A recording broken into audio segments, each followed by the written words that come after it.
Welcome back to another episode of Harmonious at Lunch, the show that fuels your business success. I'm Brandon Gano, your host and guide through the world of harmonious business growth.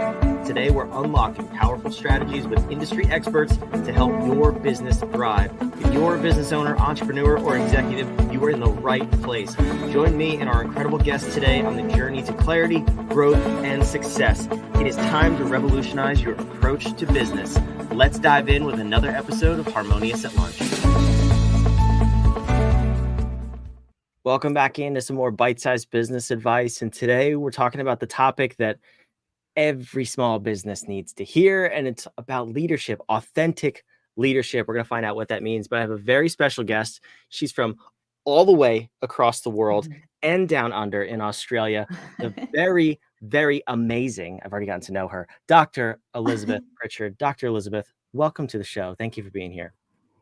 Thank you so much, Brandon. It's fantastic. And hello, listeners. It's fantastic to be here in your bite-sized lunch podcast. My bite-sized lunch, that's right. It's lunch for neither of us, actually. It's my bedtime. It's your morning time. But we're just gonna get right to it. But I'm curious. The topic, authentic leadership. That word, the first word, everyone kind of knows what leadership word is. The word authentic, though, is one of those buzzwords these days. So instead of just throwing it around, I want to hear your definition of what authentic leadership is. Well, authentic is about who you be. So it's not what you do or what you think you do or what you're trying to do to please other people. It's who you be on the inside. It's that honest truth that aligns with your values, and what you do, what you say, what you think, what you do is in alignment. So authentic leadership is when you come and you know from yourself and you are exuding that going forward. And there's 4 components very quickly. There's 4 components, which is self-awareness, huge self-awareness. So knowing what your responses are and why you're doing them. So it's looking at those repeat patterns that keep cropping up for you as a leader as well, and being able to shift through those and change those, but particularly the ones that don't serve. It's self-regulation. So that's like dialing up and dialing down. You're not a different person in different situations or different people or different contexts. You dial up and dial down your inner strengths. And it's psychological capital. Leadership is 80% psychology, 20% mechanics. And we always look at the strategies and the mechanics and the techniques. We forget about the psychology. So it's that psychological capital, which is hope, efficacy, resilience, and optimism, those deep-seated core things of psychology.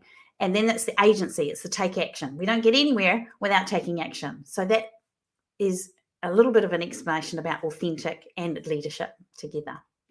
Yeah, I love the 4 components there. And you could see how obviously those stack up to make a world-class leader, or when absent, just a everyday schmuck, if you will. Not insulting anybody, but I'm curious. So when people bring you in, or when people go through your trainings, is there some commonalities you find as a baseline of where people start who are looking to take their leadership to the next level? There are some commonalities, yes. Often people get stuck in the strategy. I need a strategy. I need to find out how to do this. What is the how? What is the how? And so we take them through. Yes, we give strategies as well, because we need to know, what is a strategy to have a courageous conversation with someone who may be potentially performing under par, or having a conversation with someone that you want to build a connection with, or a collaboration with, or merge a business, or whatever, those sorts of things. So there are some specific techniques that we do go through, absolutely. However, the most important thing is who we be. And so to have what you're wanting to have in your business, to have that recognition in your business, to have those number of clients coming through your door, that level of revenue that you're wanting to achieve per year, it comes down to who you be. Who are you being on a daily basis? How are you setting yourself up in the mornings? What is your intention for going through the day? How do you regulate your moods? I've worked with somebody who he's an incredibly skilled person at what he does. Absolutely amazing. One of the best in Australia, and also internationally recognized. And he's amazing. Absolutely. And sometimes today he's really grumpy, and tomorrow he's really happy, and and the next day he's really approachable, and the next afternoon he's not quite approachable. And it's just really hard to work with someone like that and to have a leadership that is like that. And so within that, the people that we work with, it's like they come and they go, give me the strategy, and we take them back to what is the state that you're choosing for yourself? What is the story you're telling yourself? What are those beliefs? What are those patterns that you've got into that are often unconscious? And that's what it takes for a coach and a trainer to go, so we ask really good questions, and people usually go, so I'm actually doing that because I'm wanting this. I hadn't realized that before. And then we work on shifting that, tweaking that, and changing that, and their leadership takes off in a whole different way.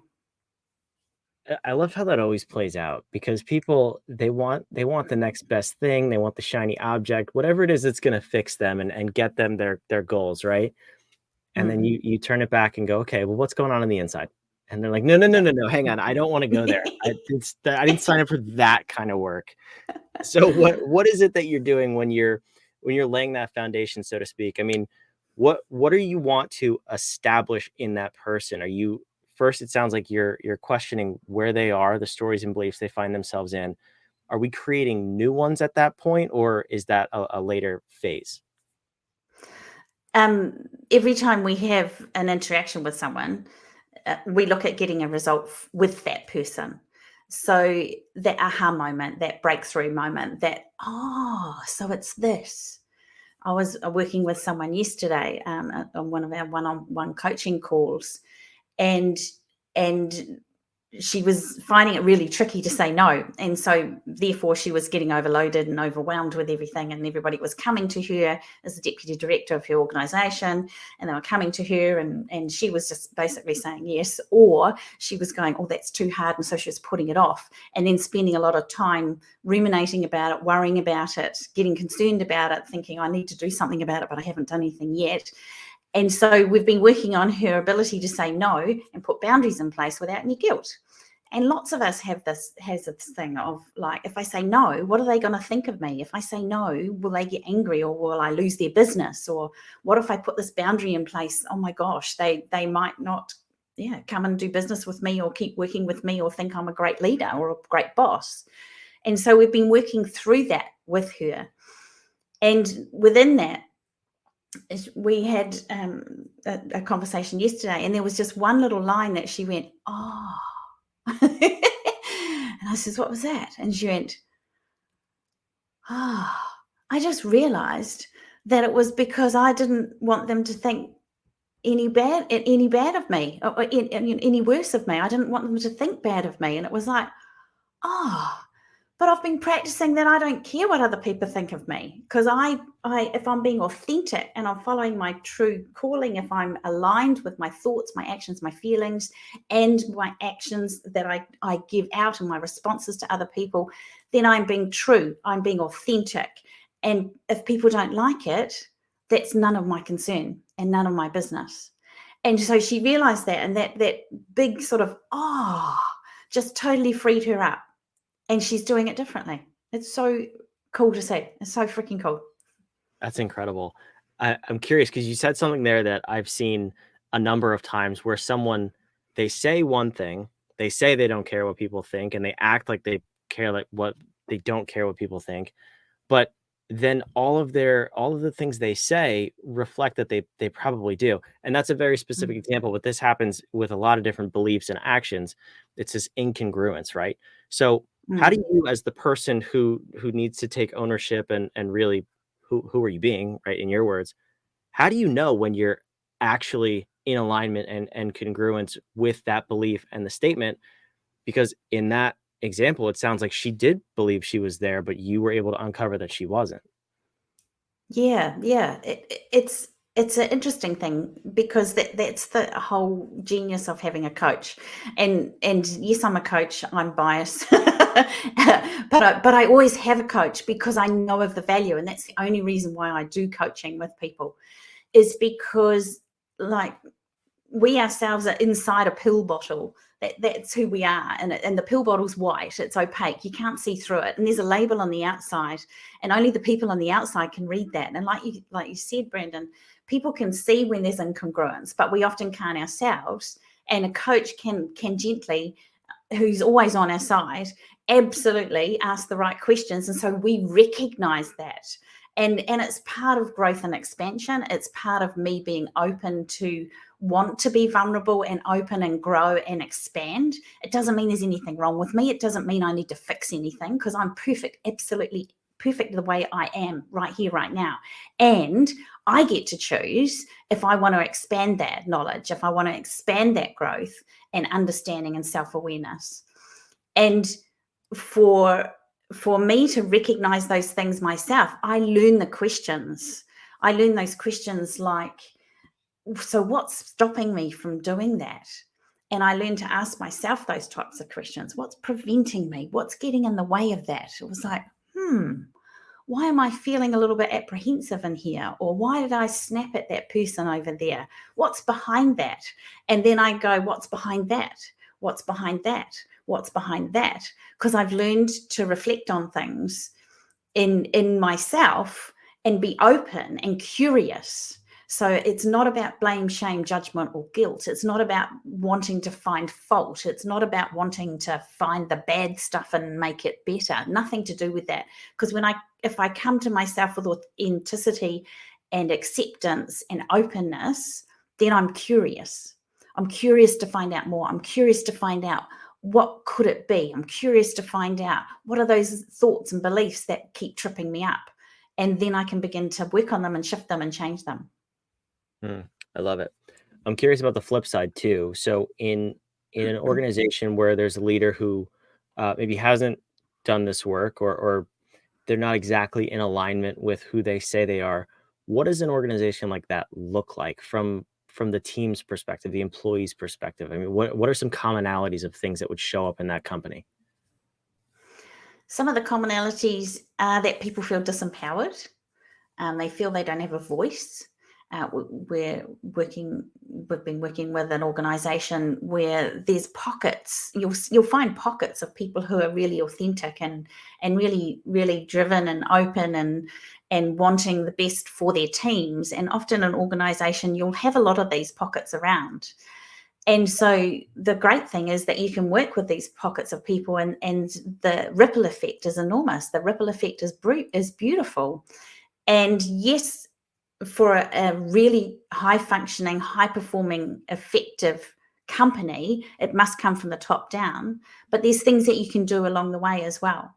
But if you have a company that's not very authentic, that says one thing and does another, you will find quite a lot of absenteeism. You'll find a lot of presenteeism. So people are there, but they're not really engaged in their jobs. Their loyalty is not there. There's low levels of trust in an organization. And when you're wanting people to go above and beyond the call of duty, people sort of toe the line and go, nah, they work to rule. So you'll find this in organizations that don't have this congruence or this leadership sort of style, where they're open and transparent, and they're really there looking at the innate strengths of people rather than looking at the weaknesses and limitations and shifting through on those. So out of the 4 components of your model that you mentioned, where's the sticking point usually? Is it this one we're talking about with how you show up, and or is it some other one of the other phases? Yeah, it's more. Yes, it's usually starts with the self-awareness and self-regulation place. So often we're so good at doing things. We're so freaking good at creating and doing things and keeping busy that we often don't notice. We don't pause enough to notice things, and so we start most of our trainings, most of our sessions end up starting with let's just notice what those thoughts are that come into your head. Are you the person who goes, oh, I can't do this, it's too big, it's too hard, I'm so busy, I'm time poor, and I never have enough time? And are you a person who uses that sort of language? Or are you a person who goes, oh my gosh, I'm productive today. I've got these things on here today and I'm giving value over here. And then I get to have this pause here for 10 minutes and then I get to create this and I get to do this. Do we have to do things? Do we should things? Do we sort of put that type of language through our heads? Or are we actually creating that more growth mindset, infinite sort of opportunity type language? So often people aren't noticing these things to start with. Are they noticing how they feel when they go into a courageous conversation? Or have they used the word difficult situation because this is a difficult person or a difficult client and this is going to be tough and it's going to be hard and I'm not sure how it's going to go? Or do they set themselves up and go, okay, this is an interesting client, we used to change the words, or a scintillating client, and I get the opportunity to have this courageous conversation with them, and this is the outcome that I want, this is the connection that I want to have with them. Let's go in here and let's make this work. And the energy that I bring, the emotions that I bring to each different scenario is totally different. And I will get a totally different outcome. So we usually start with noticing, self-awareness, self-regulation. Can I dial up and dial down? Can I dial up my energy when I need to? Can I dial down and match somebody when they're feeling a bit low and not feel threatened by it? Can I recognize when this person needs a boost? Can I recognize when this person needs less because they're so skilled at what they do? And so that's the dial up, dial down. I'm not a different person. I'm just dialing up my strengths and dialing them down because I'm so aware of what I need to do. Yeah, that makes complete sense. And I'm also wondering about the so I have one of these what did you call it? Interesting client? Yeah, interesting or scintillating. Yeah. Oh, that's a good one. I have a scintillating client right now. And it's one of those situations where we don't do leadership consulting necessarily. We do business with fractional COO services. So obviously we're working with the leader, and there are things that need to happen in order for them to take action in their company. You mentioned the fourth component of your model is taking agency. What do you do when someone just refuses to take agency and responsibility for how they show up, how they act, the stories they believe? Because I have a feeling it ties to what we were just talking about who are you being. If you don't take responsibility for who you're being, in my head, logically, you can't change it because it's always somebody else's problem, right? So how do you navigate those interesting clients and conversations? Yeah. Well, there's this wonderful model, the above and below the line. And so below the line is sort of victim thinking. So that's the blame, judgment. It was their fault. I couldn't get my thing done on time because they didn't give me the information. Well, how many times did you follow them up? Oh, I didn't. But they were supposed to get it to me, but they didn't. You know, those sorts of things. It's those people who go, it's their fault, it's his fault, it's her fault. She never did this, they never did that. And so that's the below the line victim thinking. And then there's the above the line, and we call it authentic leadership, which is honest, ownership. That's the O word. Ownership, accountability, and responsibility. So when you're taking ownership, you admit your mistakes and you say, I messed up. This is how I think we can fix it. Or who do we need to get in to help us fix this? That's even a great, fantastic question as well, because you have that team culture that allows for that. I take ownership. I'm getting this done. I need help with this. Is there anyone else who can help me with this? Accountability. Here you go. You said you wanted it here on time. You've got it an hour early. Here you go. Absolutely, I've delivered. And so ownership, accountability, responsibility, or that blame, justification, victim thinking. And so I would have that conversation with that person specifically, because it's about attitude. You employ for attitude, you train for skills. And if you want an A team, you employ A team players. You don't employ the best in their field necessarily if they don't match your culture, your values, and their attitude sucks. Because they might be able to do it. It's like can do, will do, team fit. They might be able to do the skills. They might, so can do. Can they do the skills? Yes. Will they do the skills in the right environment? Are they a good team fit? Nah. Then you don't employ them. They're out. Or you encourage them to either have the opportunity to improve to a certain level, or it's not their job. It's not their role. They'll be unhappy. You're unhappy. It's not fair on that person to keep them in a place where they're really not passionate about what they're doing and they're not a good team fit. So help them find a better team fit. And so within those moments, yes, there's a strategy to go through, and there's a model that you can actually share with people and say, this is the bottom line. This is where people in this team function. It's either here or it's not a good team fit. Let's find somewhere for you that is a better team fit. I love it. Unfortunately, in this scenario, it's the business owner themselves. So I'm going to make you have that conversation so I don't have to do it. And I think it'll be great. It's a win-win, right? Yeah. Dr. Elizabeth, I love it. This is an awesome conversation that, again, I believe more people need to hear, because if our leadership elevates, so does our whole culture, our team, our business. It's a trickle-down effect. I can't thank you enough for being here. But if the listener wants more, if they want to learn more about you and your work, where should they go?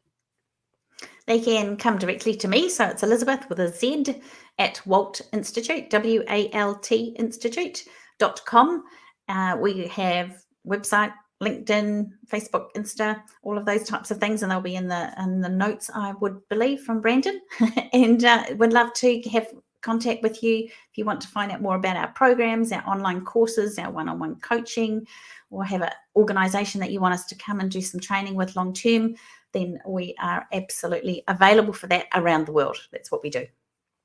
Fantastic. Yes, all of that, wherever you're watching or listening, is down below in the description. So you can go over to the website. I believe Elizabeth said there was a couple of ebooks you can check out too. So yes, all of that is down there for you. Dr. Elizabeth, I'd love to end these episodes with one final question. It's a question from you to the audience, though. So we believe that powerful questions get powerful answers. You said yourself that you have a list of amazing questions you bring your clients through to help them figure out what's going on in their own personal lives. But in the context of this episode of authentic leadership, what is a question you want the listener to walk away and ask themselves until they get that powerful answer for their leadership in their business? Ooh, just one? Okay. You can say as many as you want. I think the first one is, what would it take for me to go next level? I love that question. And I ask that for myself all the time. And it's not do. It's what would it take for me to go next level? So, and then the next question is, who do I be to go next level? Ooh, I like it. Dr. Elizabeth Pritchard, you are next level because you take ice baths in the morning and I don't. So kudos to you. And thank you so much for being here. Thank you so much, Brandon. For those of you watching and listening, again, all the resources down below in the show notes. Go check them out. Make sure you subscribe. We love bringing this content to you every single day of the week so you can grow your business, get outside of whatever box you find yourself in, and build a more harmonious business and life. We'll see you on tomorrow's episode. Thanks for being here.